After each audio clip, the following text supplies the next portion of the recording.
Hi అండి, అందరికీ వందనాలు. నజరేడైన యేసుక్రీస్తు వారు మనలను ప్రేమించి తన్ను తాను రిక్తునిగా చేసుకున్నాడు. అన్నీ ఉన్న ఆయన ఏమీ లేని మన దగ్గరకు వచ్చాడు. మన కళ్ళకు ఆయన ప్రేమ కనబడడం లేదు. ఎందుకంటే అపవాది మన కళ్ళకు గ్రుడ్డితనం కలగజేశాడు. తన శక్తిని విడిచిపెట్టిన యేసుక్రీస్తు వారు శరీరధారి అయి ఉన్న దినములలో ఆయన ద్వారా ఏ ఒక్కరు స్వస్థపరచబడినా ఆయన నోటంట వచ్చే ఒకే ఒక మాట, నీ విశ్వాసం నిన్ను స్వస్థపరిచింది అని.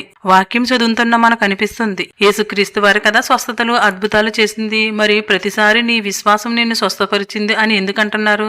ఎందుకంటే ఆయన ఒక మానవుడు, ఆయన ఒక మనిషిగా వచ్చాడు. మన కొరకు తన మహిమను ప్రభావమును వదులుకుని వచ్చాడు. యేసుక్రీస్తు వారి త్యాగాన్ని ప్రేమను గుర్తించకపోవడం మన దౌర్భాగ్యం. కొంతమంది బోధకులు కూడా అలానే ఉన్నారు. మరలా మీకు అనిపించవచ్చు, ఆయనలో దైవత్వం లేకపోతే ప్రార్థన ద్వారా కూడా ఎన్నో అద్భుతాలు చేశాడు అని. అవును, ప్రార్థన ద్వారా దయ్యాలను వెళ్ళగొట్టాడు, రొట్టెలను పంచిపెట్టాడు, చాలా అద్భుతాలు చేశాడు. ఎలా చేశాడు?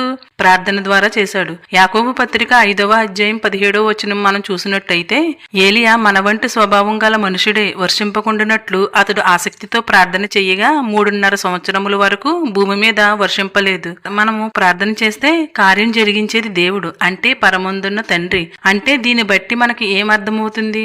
యేసుక్రీస్తు వారు ఏ సూచక క్రియ జరిగించినా, స్వస్థతలు జరిగించినా, అద్భుతాలు జరిగించినా ఇదంతా యేసుక్రీస్తు వారి ద్వారా తండ్రి జరిగిస్తున్నాడు. ఎందుకంటే ఒక మనిషిగా ఈ భూమి మీదకు వచ్చాడు మన యేసుక్రీస్తు వారు. నేను ఏం చెప్పాలనుకుంటున్నానంటే, మహాప్రభావం గల దేవుడు ధూళి వంటి మనిషి కోసం తనను తాను ఎంతో తగ్గించుకున్నాడు. నువ్వు నేను పాపంలో పడి ఎక్కడైతే పాతాళానికి జారిపోతామేమోనని పరలోకమందున్న తండ్రి బాధపడుతున్నాడు.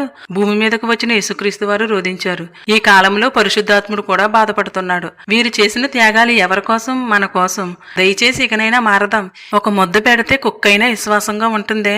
ఈ సమస్తాన్ని మన చేతుల్లో పెట్టారు. యేసుక్రీస్తు వారు తన ప్రాణాన్ని మన కోసం బలిచ్చాడు కదా, మరి ఇకనైనా మారద్దా? దేవుడు మనందరి మనోనేత్రాలు తెరుచునుగాక. ఆమేన్.